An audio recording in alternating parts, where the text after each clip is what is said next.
What is self-confidence? An introduction. Self-confidence is an attitude that allows people to have positive, realistic views of themselves and situations that involve them. People who are self-confident show that they have control over their lives and their abilities no matter what happens. They believe that they will be able to do what they set their mind to with a positive outcome. Self-confident people don't always expect to be able to do everything by themselves. However, they have a healthy and practical approach to everything that comes their way. Self-confidence doesn't necessarily enter into every aspect of a person's life. For example, someone may exhibit self-confidence at home but not at work, or during certain situations and not others. Everyone has some areas of their life that they feel more confident about than others. Areas that people are especially trained in or have learned about are areas that they will generally have the most confidence about. For instance, someone who went to college and graduated with a degree in mathematics will feel most confident when discussing or using mathematics. It's only natural to feel uneasy about situations that you don't have total control of or don't know much about. However, when you have a lack of self-confidence, you rarely feel in control of situations and often don't trust your own feelings or knowledge. There are many factors that influence your ability to have confidence in yourself. Surprisingly, lack of ability or knowledge doesn't seem to be related to a lack of self-confidence. Often people who are self-confident may display these characteristics no matter what the situation is, and people who lack self-confidence tend to show little self-confidence even in areas that they excel. There are many factors involved in developing self-confidence. You need to have a positive self-image. This is important to a fully developed sense of self and gives you the ability to build confidence.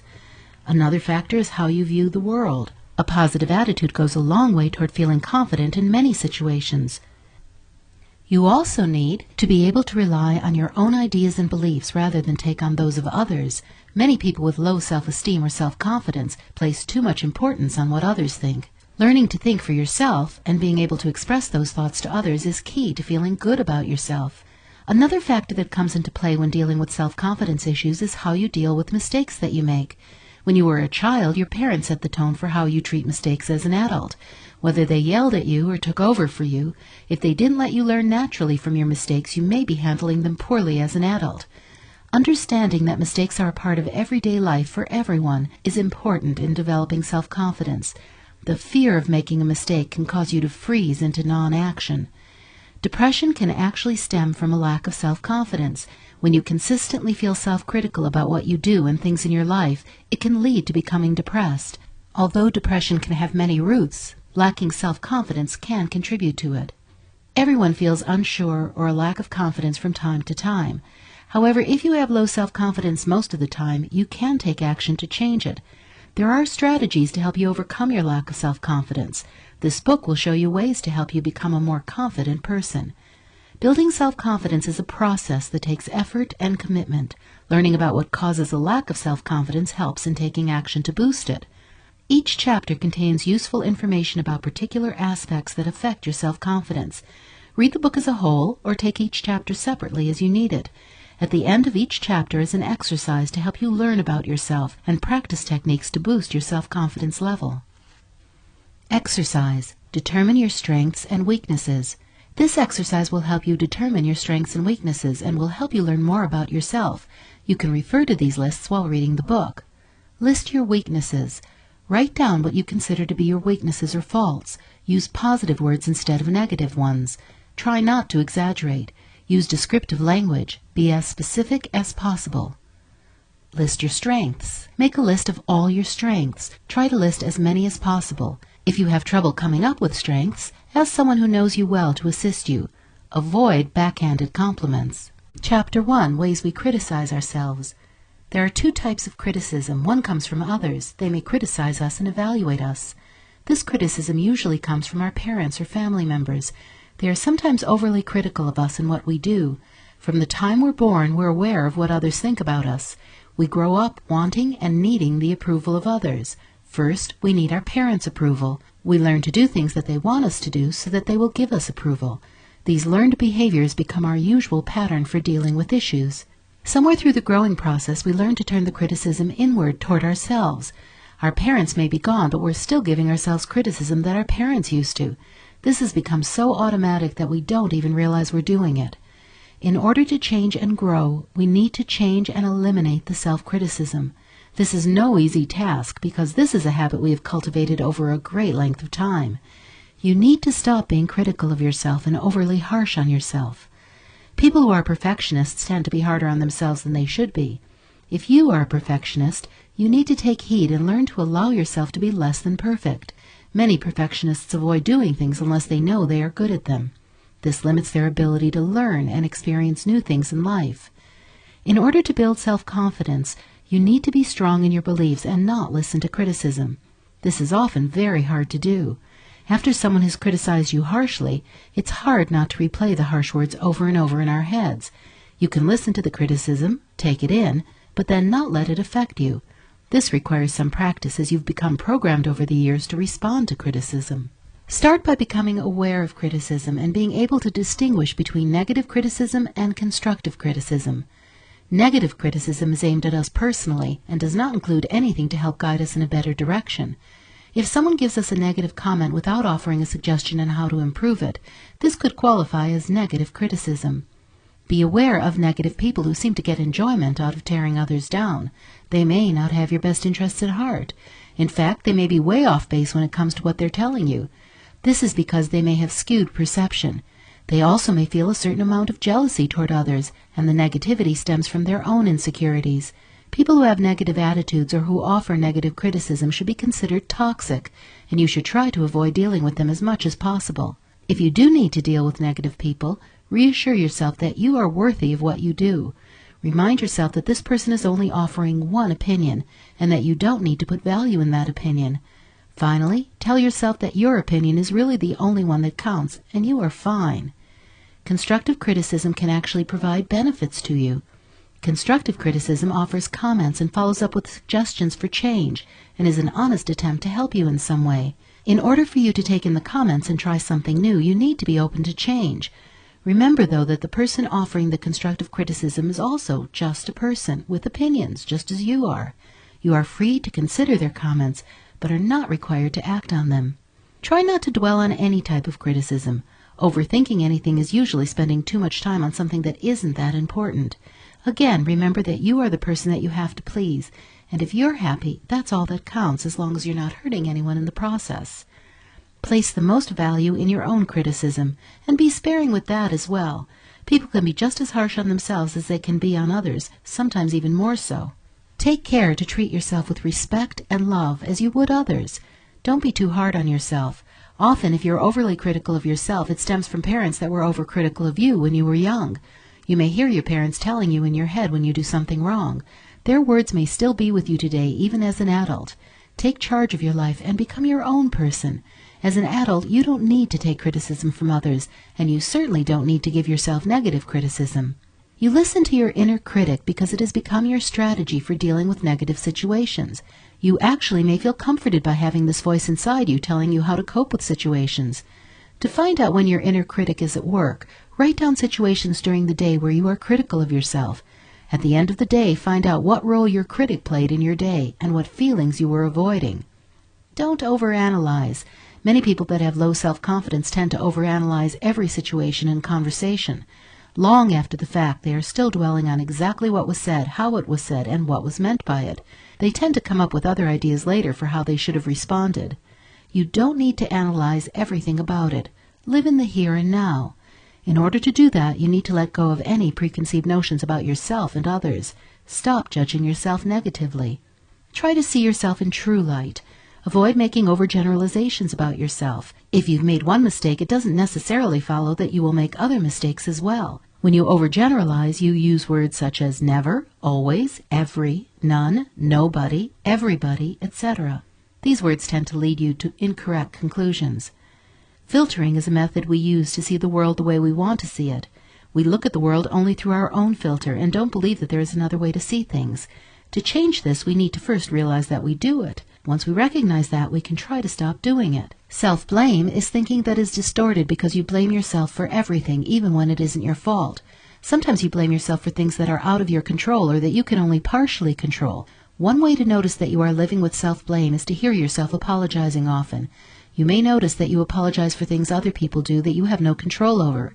Start to take notice when you apologize for things that aren't your fault. Stop saying you're sorry when you haven't done anything wrong. Exercise responding to criticism. This exercise will help you learn how to filter and respond to criticism.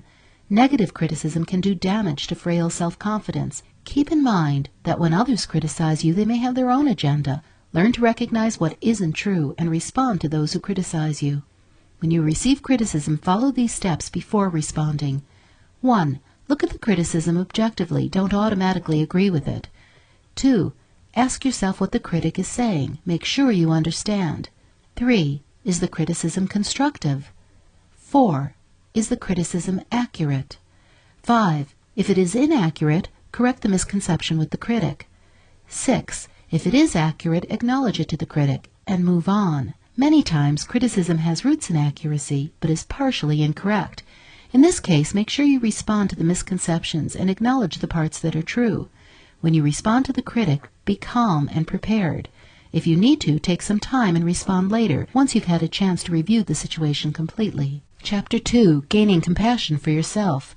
You've probably heard the old saying that you need to love yourself before you can love anyone else. As trite as it sounds, this is really true. In order for you to cultivate other relationships, you must have a good relationship with yourself.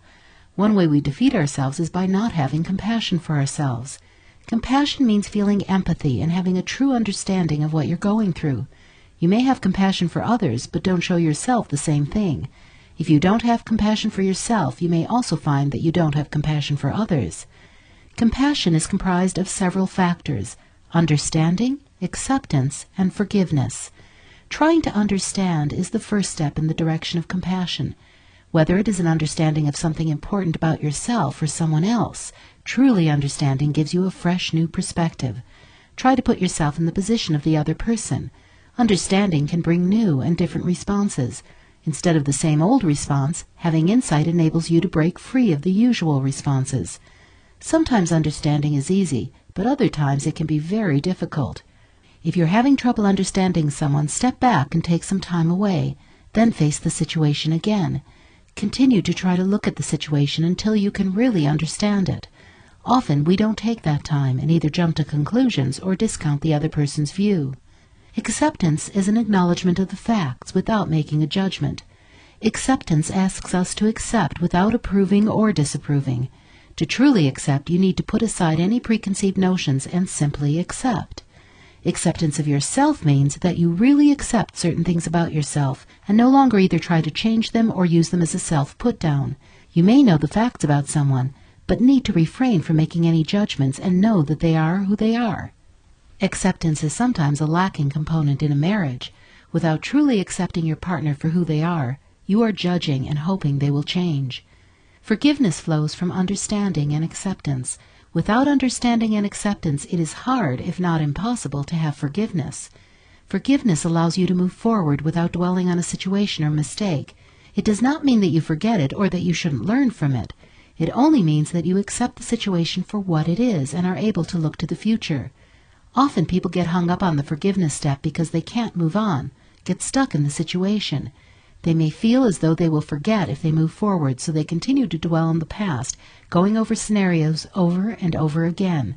If you are the one who made a mistake, forgiveness is necessary to move forward. Compassion can be cultivated. It takes experience and practice to harbor compassion both for you and for others.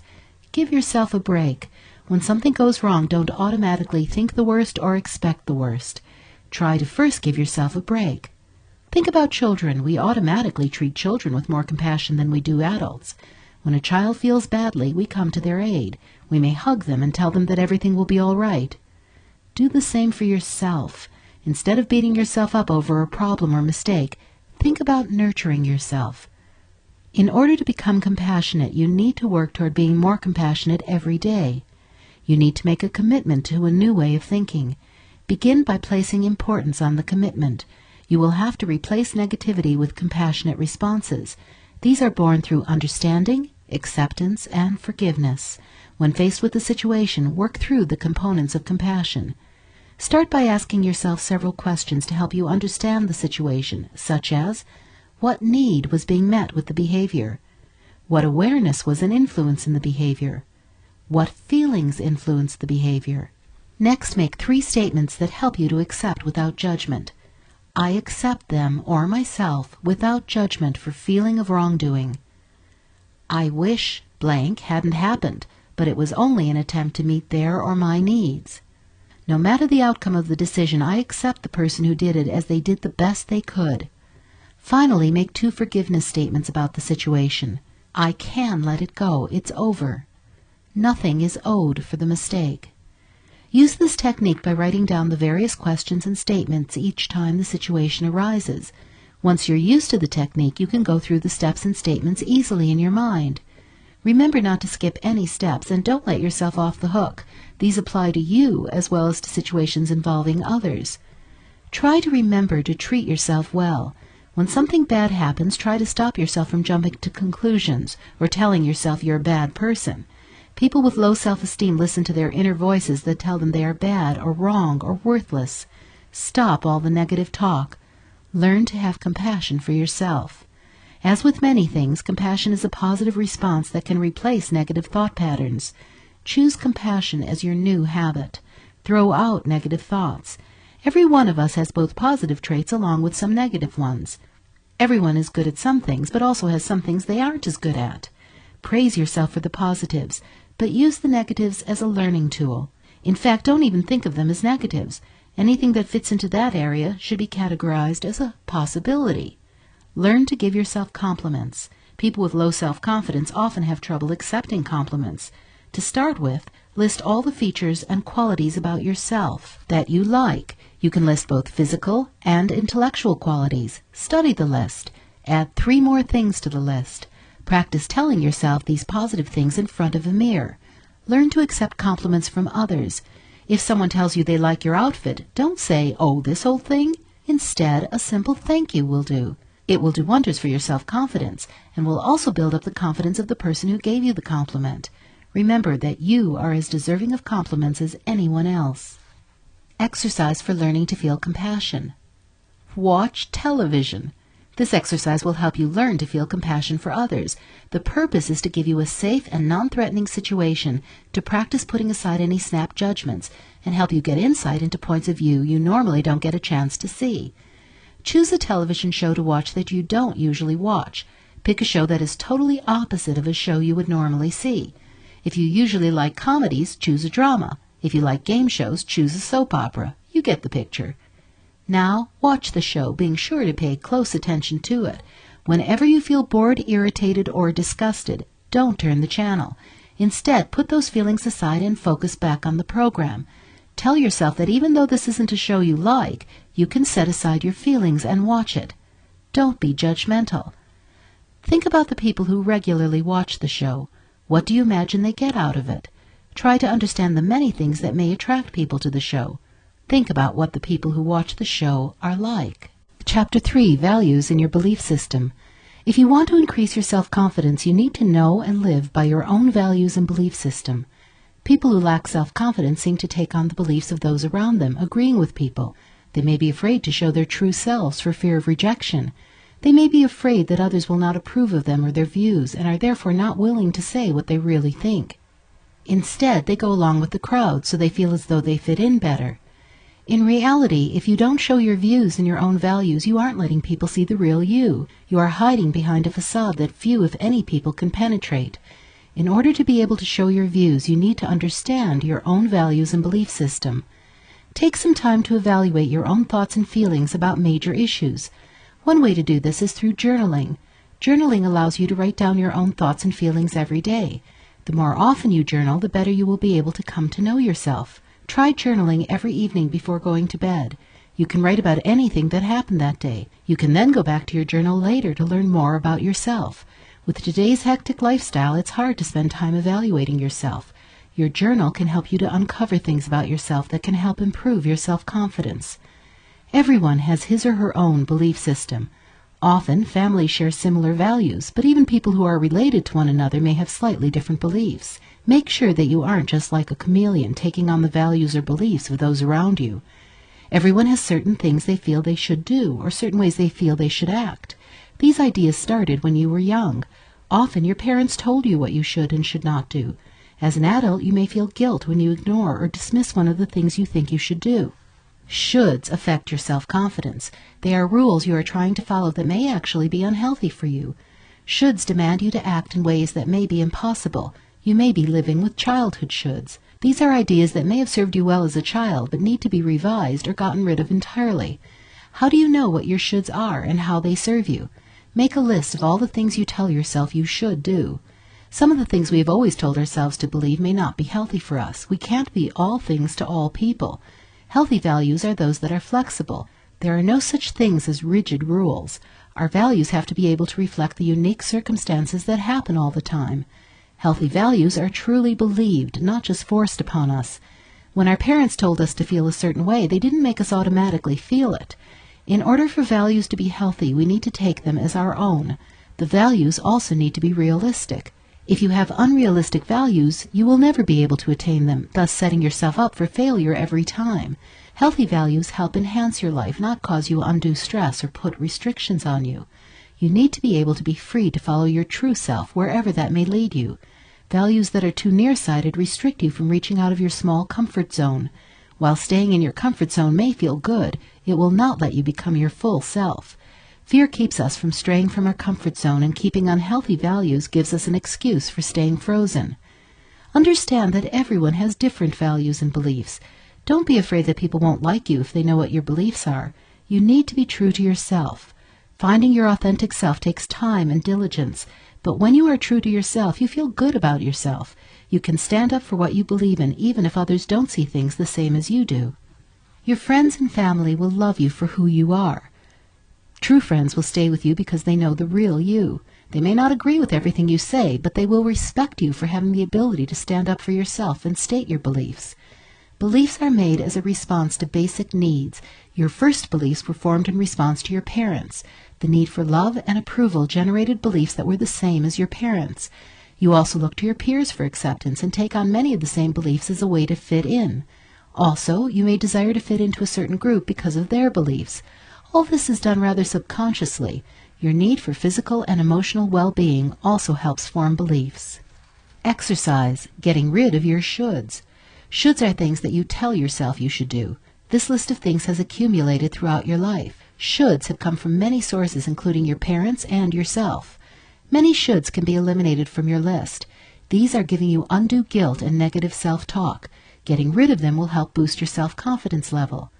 Make a list of everything you can think of that is on your internal should list.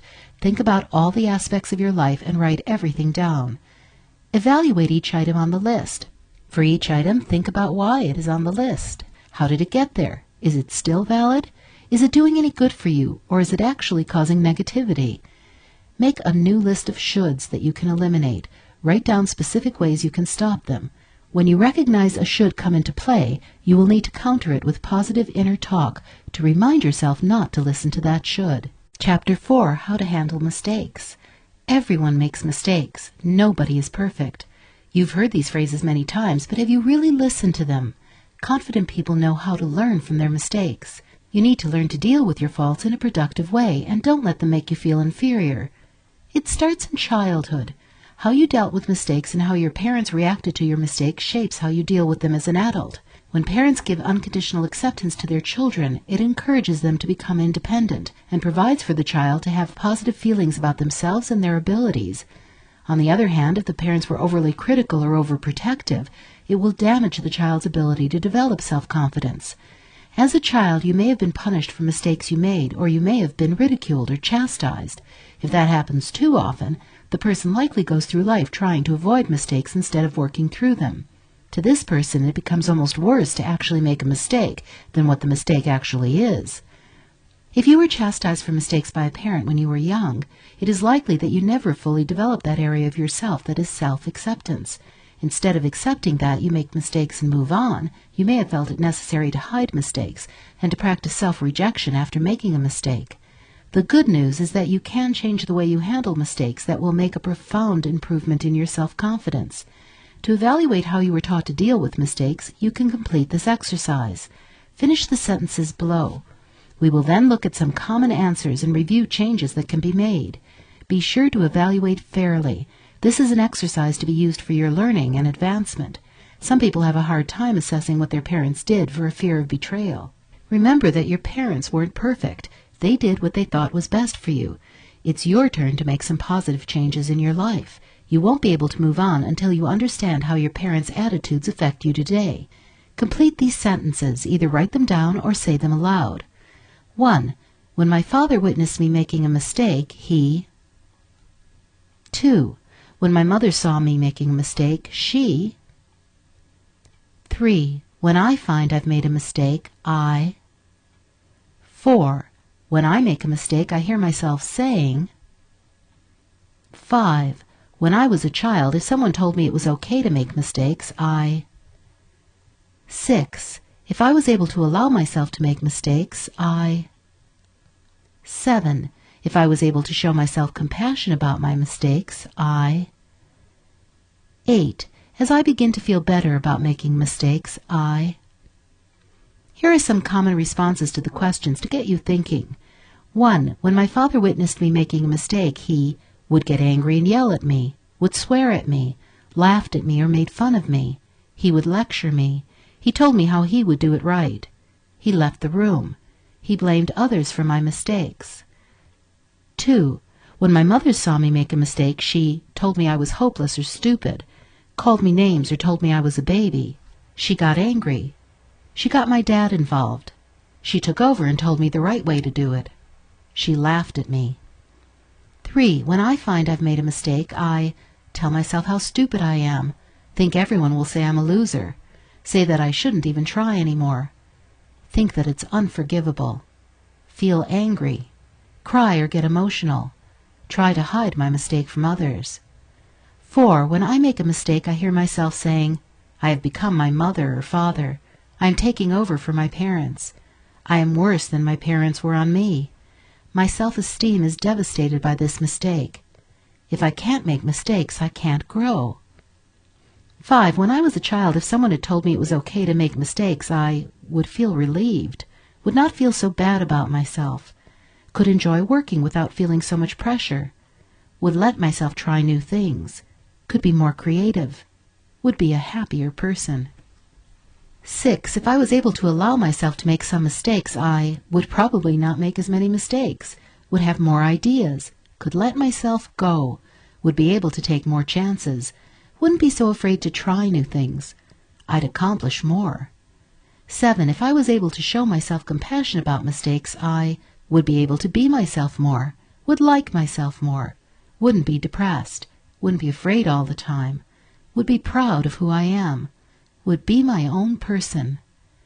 8. As I begin to feel better about making mistakes, I think my work will get better, will become a better parent, will be able to try new things, will feel less pressure, feel hopeful, think I can do this. Now truly examine these questions and your responses. Try to find an understanding as to what your beliefs are about making mistakes and how you came to believe that. The hardest part is to put away those beliefs and replace them with the knowledge that it is all right to make mistakes. No matter what happens, the outcome is a learning experience and you will not beat yourself up about it. Changing a belief takes time. Most of us know in our thinking world that it's okay to make mistakes. The thing that needs to change is your underlying self-talk that defeats this truth. To combat it, you need to be strong. You need to keep reminding yourself that it's okay when you make a mistake. Replace your defeating talk with positive self-talk. Remember, you aren't flawed. You are learning a new way of thinking. Try to think of a mistake as a learning experience. Detach yourself from the mistake and look at it objectively. Understand what happened and why. Only then can you effectively take corrective action. Exercise. No one is perfect. This exercise will help increase your awareness about mistakes by understanding that everyone makes mistakes. 1. Make a list of famous people who have made big mistakes. Include only those people whom you respect. 2. Make a list of people who you know and respect. Write down mistakes they have made. You may include your parents, teachers, relatives, friends, or anyone you personally know. 3. Review the lists. Think about why even famous or respected people make mistakes. Know that everyone has made mistakes and will make mistakes in the future. These people didn't make the mistake because they wanted to. They thought it was the right thing to do at the time. Chapter 5. Don't say yes when you really mean no. One common thing that happens to many of us is getting caught in the yes trap. We're asked to do something that we really don't want to do, but instead of saying no, we feel we should do it, and so we say yes. There are many reasons why we say yes when we really mean no. One reason is we're afraid to say no. We may fear being rejected by the person asking us. Instead of standing up for what we really believe or want, we cower and say yes. Or we fear having a confrontation with the person. Instead of saying no, you say yes to avoid getting into a conflict. People who have low self-confidence can sense that other people are more powerful than them. They often don't want to get into situations that could turn into disagreements. Here are some examples of when we say yes but mean no. Do you find any of these circumstances familiar? You're shopping for clothes and the salesperson makes some suggestions. Do you ever buy something you don't really like that well just because you don't want to say no to the salesperson? You're at the beauty salon or barber shop getting your hair cut. The stylist makes some suggestions about how to cut your hair. You don't really want it that way, but you let her cut it anyway because you don't want to say no. You're at a restaurant and the waiter recommends a particular dish. Even though you don't usually like this particular food, you order it and eat it anyway. You get a phone call from someone selling something. You want to say no, but instead you end up buying the item. Someone comes to the door selling magazine subscriptions. Even though you don't need any magazines, you agree to purchase a subscription. Your sister calls to see if you can babysit her kids on Saturday night. There's no special occasion, they just want some time without the kids. You say yes even though you and your husband had planned to go to the movies on Saturday night. She relies on you all the time, even though she does have a babysitter that she could call. At work, a coworker asks you to complete a report for them. You agree, even though it means you will need to work late to finish it. You can see some of the common ways that people may say yes when they really don't want to. What's more, sometimes people say yes even when it is inconvenient or costly to do so. Sometimes you may find that you are doing more than the person you are helping out. It's pretty easy for someone to take advantage of you once they find out that you're an easy target. Some people will use you once they know that you usually say yes. They also may not even realize that you are being inconvenienced or that you really didn't want to say yes. What happens in these situations is that you start to have resentments toward the people that continually ask you or expect you to do things. They, on the other hand, may just think that you're happy to do these things. What makes someone say yes when they don't want to? Many feelings are hiding under the surface. In order for you not to confront the person, you learn to avoid the situation by immediately giving in to what the other person wants. In order to make it stop, you need to first recognize what situations you say yes in when you mean no. Then, the only way to stop is to stop saying yes. Learn to say no. You need to be strong, but you don't need to be mean or angry. A simple no is enough. If the person asks you for a reason why you can't do something, you can tell them truthfully why not, or you can let them know that you just don't have the time to allow it anymore. Exercise learning to say no. For 1 week, keep a notebook handy. For the first few days, write down any time someone asks for something that you want to say no to. Write down who asked you, what they asked for, and your actual response to the person and the rest of the conversation. Look at the things in the list and see which ones really should have been no. Ask yourself these questions. Is the request a reasonable one? Is this a high priority for me? Why do I want to do this? Why don't I want to do this? Rewrite the dialogue as if you were talking to the person, but instead of yes, tell them no. For the rest of the week, continue to write down these incidents. However, this time actually tell the person no when you mean no. It will be hard at first, but will get easier the more you do it. You'll feel so empowered the first time you stand up for yourself. Chapter 6. How to ask for what you want. If you have low self-esteem, chances are you have a hard time asking for what you want. You may have trouble dealing with other people, especially those you view as authority figures. You may not feel you deserve attention, or that what you're asking for is too much. You may feel as though you will stand out and do not want to be noticed. You likely have feelings of unworthiness. If you have low self-confidence, you may prefer to ask others what they want, and then help them get it instead of deciding what you want. You may be afraid of rejection, fearing that others won't like you if you're too demanding, or that they won't agree with your views. As you start to become more confident, you may have a hard time thinking about what you want. You may be out of touch with your own needs and wants because you've ignored them for so long. An understanding of your needs begins with knowing the difference between real needs versus wants. Real needs have to do with things that are important for your life, such as food and water. Needs fit into several categories. Not everyone's needs are the same, and your needs may change at any given time. Physical needs are those that are necessary to live. Air, food, water, clothing, and shelter are all physical needs. Other physical needs are to sleep and rest. You also need exercise. Emotional needs are also essential to your well-being, but may not be as obvious. Emotional needs include the need to love and be loved, companionship, recognition, and appreciation. You also need sympathy and compassion, both giving it and receiving it. Intellectual needs are things that stimulate the mind and thinking. Your need to express your thoughts is an emotional need. Social needs include the need to interact with others. You also need to have a role in society. Spiritual needs are those needs that seek to find meaning in your life. These include morals, values, and beliefs. Wants are less vital needs. They are usually things that are not life or death matters, but are often things that would be nice or add comfort. If you have low self-confidence, you may not feel comfortable asking for what you want. In fact, you may have a hard time just asking for what you need. Wants are therefore often neglected entirely. You may associate your needs with your wants and neglect them as well. You ignore your own needs at times. You may think that you are being stoic, but in fact you're giving up your important needs because you're afraid of hurting or offending others. The dividing line between needs and wants varies within each person. Sometimes you may feel so strongly about something that it increases in importance and becomes a need. Other times even needs may take a back seat to the needs or wants of others. This can happen when you feel that your needs and wants are less important than the needs and wants of others. You also may have differing levels of importance between certain needs. You may be more needy emotionally than intellectually, or vice versa. The key thing to remember is that only you can know and judge the level of importance you place on each particular need and want at any specific point in time. You may have become very skillful at fulfilling other people's needs and wants. You may think that others should be able to tell what you want without you having to tell them. This is simply not true. In order for anyone to get their needs and wants met, they need to ask specifically for them. The way to overcome fears about asking for what you want is to develop assertiveness skills. If you recognize that you have trouble asking for what you want, you should write down ahead of time how to ask for it. Be as specific as you can. Include what you want, when you want it, where you want to get it, and who is required to give it to you. Write down the specific wording you want to say so that you can practice saying it.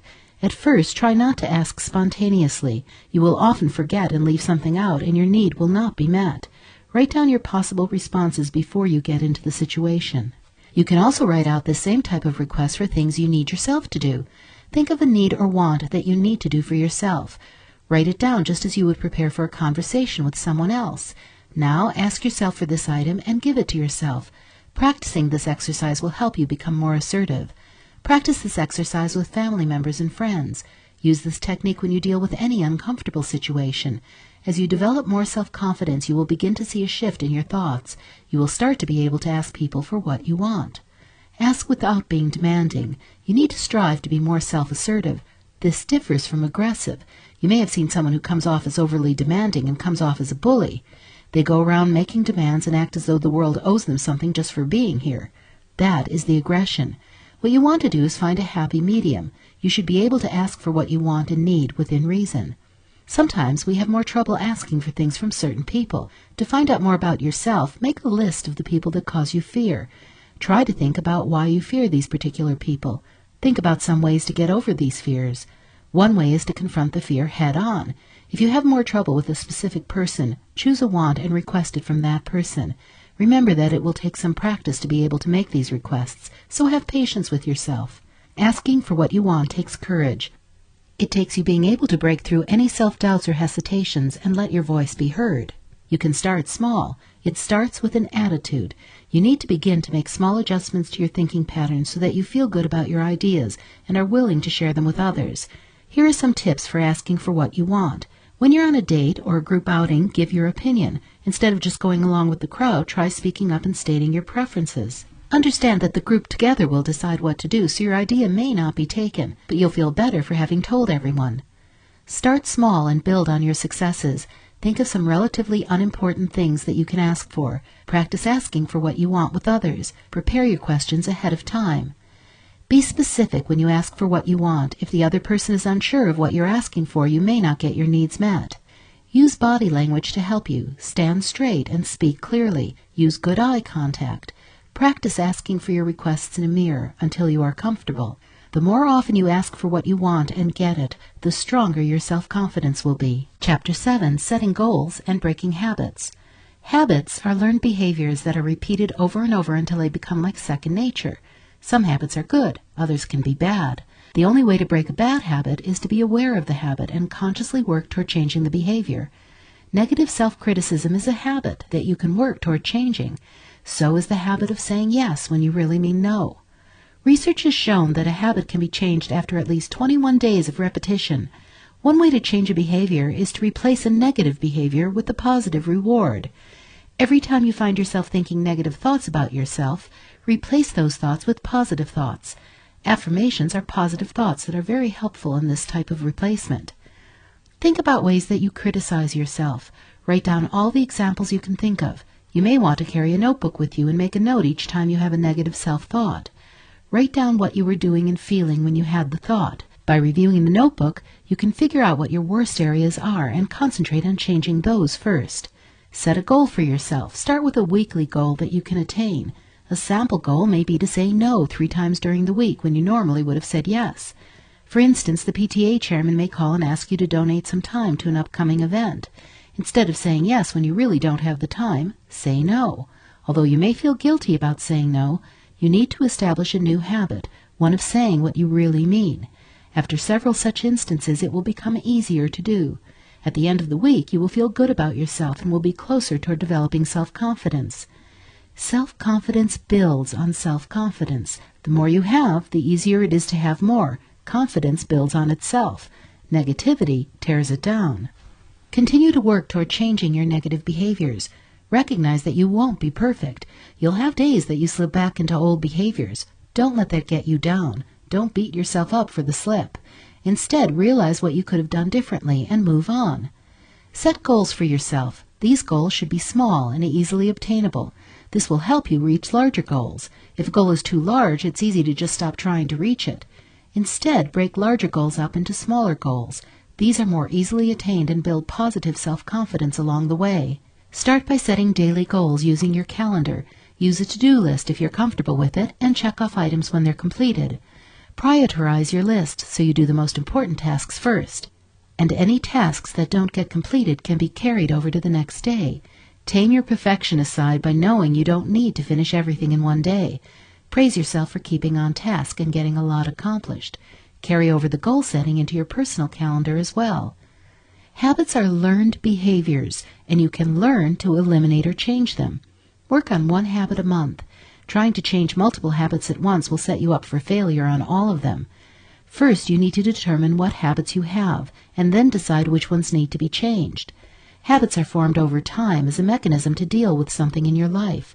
Many times we do not realize that a certain behavior or way of reacting to something is a habit. If you examine them more closely, you can find the underlying cause of the behavior and therefore will be able to change it. Habits took a long time to form, and commitment on your part is needed in order to try to break the habit. Remember to be persistent. Even if you feel you aren't making progress, continue to try. Behavioral habits aren't as easy to monitor as physical habits such as smoking. Sometimes the only barometer you have about a habit may be your own gut feelings.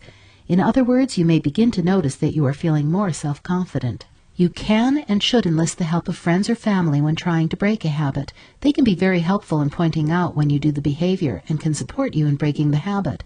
Explain the entire situation to them so they can better help you. Exercise goal setting. Step 1. Determine what you want. There are 8 main life categories that need to be evaluated. Use these categories for the rest of the exercise. 1. Material goals. 2. Family and friends. 3. Career. 4. Health or fitness. 5. Leisure. 6. Spiritual. 7. Creative. 8. Emotional. What causes painful feelings or involves difficult situations that you want to change? Make a list of any of these situations. Keep in mind all the areas of your life. Now for each item you wrote down, write a corresponding positive goal. Think of at least one specific thing you can do to change the situation. Evaluate and prioritize these into goals. Decide the length of time you may need to spend working on each one. Start with the highest priority item and work on the goal. Take some time every week to examine how you're doing. Chapter 8. Visualization Techniques. Visualization is a proven technique used to help you change habits or achieve your goals. The idea behind this technique is to visualize what you want. It involves relaxation techniques combined with positive imaging. Research has shown that visualization works whether or not you believe that it will. Visualization can help boost your self-confidence by improving your own self-image. If you see yourself as meek or helpless, you can use visualization to visualize yourself as strong and capable. If you think of yourself as unworthy or undeserving, you will use visualizations that show you as a worthy person making valuable contributions. If you feel you are often depressed, you will use visualizations that you are happy. Whatever your issues are, there is a visualization you can use to help build your confidence in that area. Another way you can use visualization is to help change how you interact with others. You will use visualization in ways similar to those above. If you are meek and shy, you will visualize yourself in situations with others where you are more outgoing. You may have issues with assertiveness, in which case you will visualize yourself becoming more assertive with others. This technique can be used for many relationships that you have issues with. The key is to imagine yourself acting in a situation as you wish you acted. You can also use visualization to reach specific goals. Think about the goal you want to obtain, and then visualize yourself already having obtained the goal. You picture yourself being what you want, doing what you want, and achieving what you want. Visualization works because our mind experiences reality and visualization in the same way. The mind does not differentiate whether what we are seeing is real or not. It is as if we are watching our life through a television screen. The mind and the body react much the same way whether we're in the real situation or just imagining it. Here's an example. Suppose that you have trouble talking with people in a group situation. You can visualize that you're going to a party. You arrive at the party and are confident and happy. You have no anxiety. At the party, you're able to talk to everyone and feel good about yourself. This visualization gives your self-confidence a giant boost, as much as actually going to a party, but without the added anxiety. Visualization is a skill that, once learned, can help in many ways in your life. Right now, you probably play negative scenarios in your head. You may create scenes where you are inadequate or unworthy. You also probably play out scenes that actually happened in real life, but interpret it in your own way, such as editing out compliments. Instead of playing out scenes where you are seen in a negative way, visualize new scenes where you are the hero. It is a way of reprogramming the mind to think positively. It replaces negative thoughts with positive ones that help build self-confidence. Visualization is something you already do. However, if you have low self-confidence, you are doing it negatively. You now need to train yourself to swap any negative thoughts for positive ones. With practice, you can train yourself to use your mental energy toward positive visualizations. Here are some things to remember when using visualization. Visualize what you consider to be your biggest issues. Start with the larger issues, and as you become better at the process, you can incorporate smaller issues. Choose visualizations that directly tie into your self-esteem. If you want to be more assertive, choose a situation where you are assertive to visualize. In your visualizations, picture yourself as having the quality you desire, and show yourself positive consequences of the behaviors. When you visualize yourself, make sure you are using assertive body language in the scene. Look at self-confidence as something you already have, but just need to get back in tune with. Picture you liking yourself more. Exercise, visualization techniques. Visualization is something that takes practice. After a few times, you should be able to complete visualizations. Some people use guided visualizations to help them, which are visualizations that are led by an instructor or on tape. Find a quiet room to sit and relax in. Try to eliminate any distractions. Allow yourself 15 to 20 minutes to complete this exercise. Think of a recent situation where you felt low self-esteem. It may have to do with work or home, or maybe a situation with friends or family. Whatever the situation, think back to it and rewrite the encounter. Play the situation like a movie in your head, only this time you are in control and say and do all the right things. Go through the entire situation until the end and picture the best outcome. Now praise yourself for handling the situation in a new way. The more often you run visuals, the better you will become at playing out scenes in real life. Even the visualization gives you a boost in your self-confidence. Exercise visualization with a collage. Materials needed: scrapbook or any oversized book with thick pages, glue stick, scissors, magazines, newspapers, greeting cards. First, gather old magazines and anything with pictures and sayings in them. Visualize in your mind the type of life you picture for yourself. This should relate to the goal you are working toward. For example, if your goal is to become more organized, think of the ideal ways your home would be organized: your closets, your living space, your bathroom, your laundry room, etc. Choose visuals that stimulate you and make you feel good. Spend 1 to 2 hours gathering pictures for your book. Choose pictures or words that represent the ideal in your visualization. For the example above, you would choose pictures of organized homes. These pictures do not need to be exactly what your home looks like. These are an ideal of general thoughts. This is putting your visualization into real-life pictures. Cut these images out in sizes to fit into your book. Now be creative. Glue your images into the book any way you want to. Include words if you want to. If you can't find the images or words, you can draw or write them into the book. You can embellish the book with glitter, ribbons, scraps of paper, etc. Make it as creative as you can. Now use the book to help remind you of what you really want. You can add to the book anytime you find something that fits in. For a variation of this exercise, use a large piece of poster board instead of the book. Then, when you are done, hang it in a place where you will see it often. Chapter 9. Using affirmations to develop self-confidence.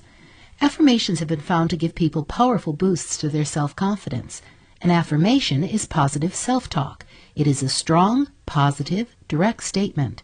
It should be short and precise and have no qualifications. Positive statements are important to the process. Make sure you use only positive words in your affirmations. The subconscious can drop negative words easily. Instead of saying, "I do not feel inadequate," say, "I feel adequate." Affirmation statements should be stated in the present tense, as though you already possess the quality. Don't qualify the quality. For example, don't say, "I will feel more worthy." Instead, say, "I feel worthy." Although the wording seems only slightly different, the meaning to the subconscious is very different. Always check your affirmations before you start using them to make sure that they're positive. In order for the affirmation to be most powerful, use short sentences and meaningful words. Use everyday words whenever possible. The words should be straight to the point. They should be statements, not questions or orders. A statement is a declarative sentence. Everyone has unique affirmations that work best for them in their particular situations. The affirmations that work best are the ones you write especially for yourself. You know what areas you need to concentrate on. You also are the best one to write the affirmations in language that you will understand the best. You can write the best affirmations that match your specific goals and personality. Using affirmations that someone else has written may not be as effective. Affirmations may be in any form that works for you. They can be written or verbal. You may repeat them silently or aloud.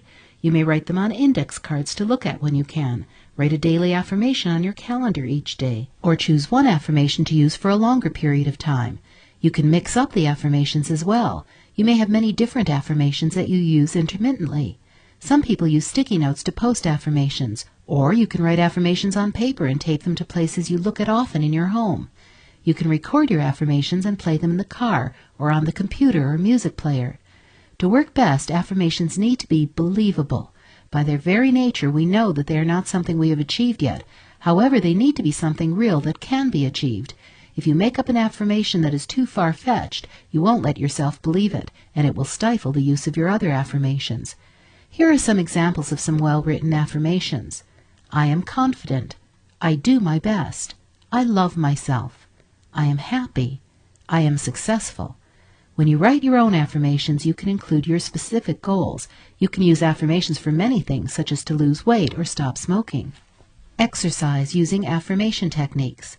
Write down 5 positive things or things you like about yourself. Write down 5 negative things or things you want to change about yourself. Examine the list and expand or change it if needed. Now, take the list of things you want to change and write a positive sentence about your ideal self in relation to this thing. Take this list and write 5 concise affirmations. Make sure to use positive statements. Use these 5 affirmations daily for a week. Chapter 10. Developing Self-Confidence in Children. Parents are the most important and influential people in children's lives. They get many things from their parents, including ways of dealing with issues and how they feel about themselves. As you have learned, we carry around messages about our self-esteem from childhood into adulthood. These messages become habits and are programmed into us throughout the years. But childhood is where we learn these negative ideas. Many of the struggles and fears you have today have their roots in your childhood. We know how important developing self-confidence in children is, and it is your job as a parent to teach children to have self-confidence. Children need and want your approval more than anything else. That's why you have so much influence over your children and can help shape them into adults. Remember what you wanted and needed from your own parents. Acceptance of your children is probably one of the single most important things you can do for your children. To fully accept them, you need to understand that they are their own person, with thoughts and values that may be different than yours. Remember what you learned about acceptance and apply this to your children.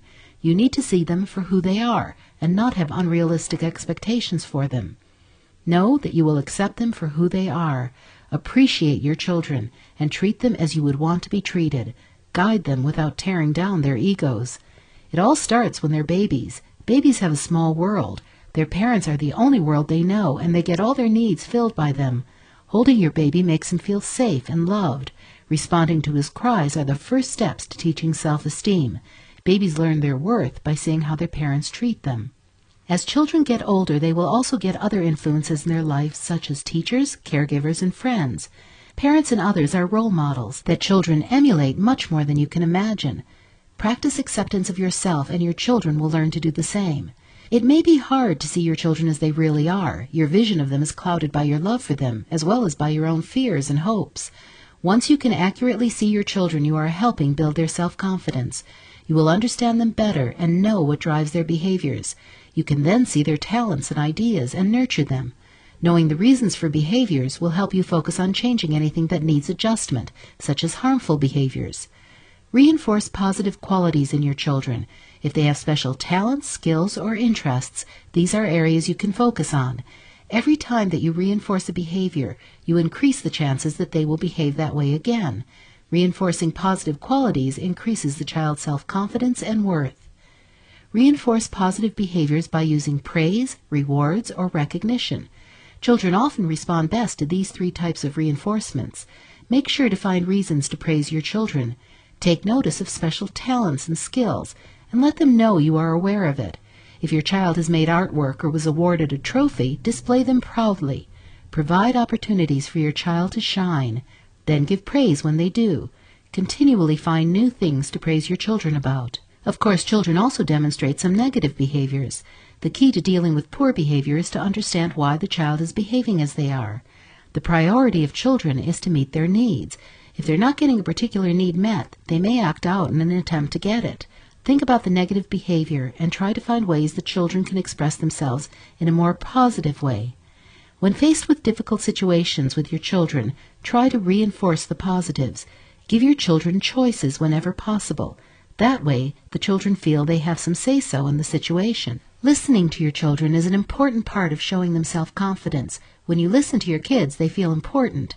When you listen to your children, give them your full attention and get rid of any distractions. Make your child the center of attention for that time.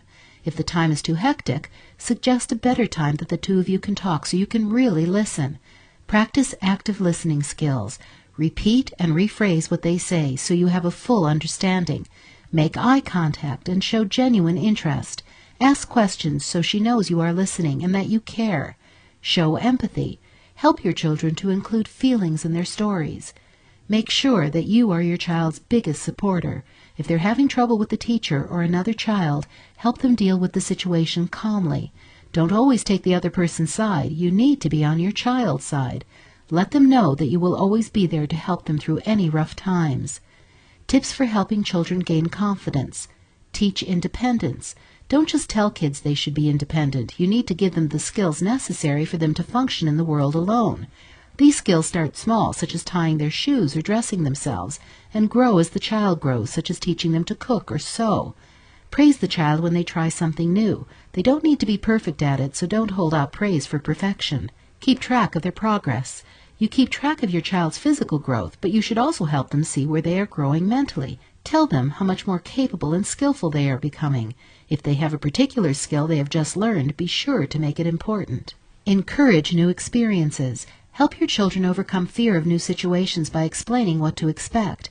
When trying new activities, tell them how to do it and give them some guidelines.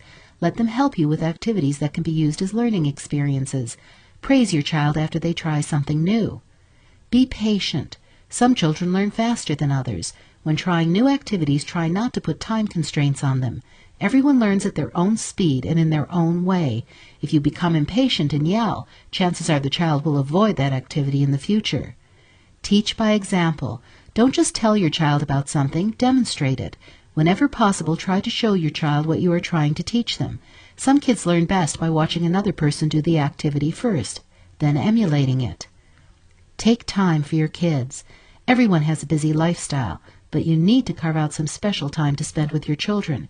Kids thrive on routines and function best when a routine is in place. Try to keep things on a schedule whenever possible. Helping children succeed in school. Children learn a lot at school. Not only do they learn the basic subjects, reading, writing, math, social studies, etc., but they learn important life skills and lessons as well. They deal with other people every day and are learning important socialization skills. Pay particular attention to what your child tells you about others. If they have trouble socializing, it's best to catch it early, before it erodes the child's self-confidence. If the child is getting bullied at school, get involved. This is one area that your child may be totally unfamiliar with dealing with. Explain to your child that a bully's behavior is not a reflection of them. Bully behavior at school should be brought to the attention of the educators and is not to be tolerated. Step in to help your child as soon as you can to prevent them from getting negative thoughts about themselves. Children learn other important lessons at school such as time management skills, organizational skills, and communication skills. They learn through trial and error how to navigate their world. Many of these skills are things that can only be learned through doing. Help your child continue these skills at home. Keep open communication with your child's teachers. They are with your children many hours each day and can help provide support in case of any problems. Alert your child's teacher to any potential issues before they arise. For instance, if you and your spouse are going through a divorce, let the teacher know. They will help the child at school and will understand if the child demonstrates a new or different behavior. If your child is having a particular problem and it is beyond your ability to help, don't hesitate to take him or her to a professional. Schools have psychologists on staff to help children through rough patches. Team with your child and the professional to come up with strategies that are custom-tailored to your child. Exercise for developing your child's self-confidence. One great way to help children boost their self-confidence is by giving them household tasks to complete. Even the youngest of children can be given a chore. Completing chores helps children feel useful and a part of the family. It really helps get their confidence up. Make sure you assign age-appropriate chores so that they can get them done. The idea is not so much to have the chores completed 100% perfectly, but to use the chores as confidence boosters. You can make the chart and decide on the chores as a family project if you want to. Kids love to be able to give input, and this will also help them to feel needed. For this exercise, make a chore chart. A magnetic calendar works nicely, so you can stick it on the refrigerator where everyone can see it. Include each child's name and list weekly chores along the side. Once a chore is complete, mark it off. You can set up a reward system. If all the children complete their chores, the family will go out for ice cream on Saturday, or any reward you want. Be sure to also give praise when a child completes his or her chores. Chapter 11. Tips for developing self-confidence. If you start to feel anxious or self-conscious, find something to focus on and use all your energy to stay focused on that one thing. Be assertive, not aggressive. Be prepared for other people's words and actions. Know that you are good at many things. Practice saying positive affirmations. Use positive self-talk. Take time to understand your true weaknesses. Know your strengths and remember them. Use positive words to describe yourself. Avoid being your own critic. Don't overgeneralize. Stop blaming yourself for things that aren't your fault. Don't say yes when you mean no. Don't take things too personally. Stop trying to read other people's minds. Remind yourself that you are the boss of you. Remember that you are worthy. Learn the keys to compassion, understanding, acceptance, and forgiveness. Practice active listening. Get friends or family to support you as you gain confidence. Evaluate your beliefs. Don't call yourself names. Stop giving in to shoulds. Remember that mistakes happen to everyone. Learn to be aware of yourself. Take responsibility for your actions. Replace bad habits with positive thoughts. Praise yourself when you do something good. Use visualizations to achieve success. Distinguish between your needs and your wants. Don't be afraid to ask for what you want. Anticipate criticism from others and be prepared to respond. Use feeling words. Write yourself specific affirmations. Put affirmations on your calendar or post around the house. Set realistic goals for yourself. Stop doing things that hurt you. Work through anxiety.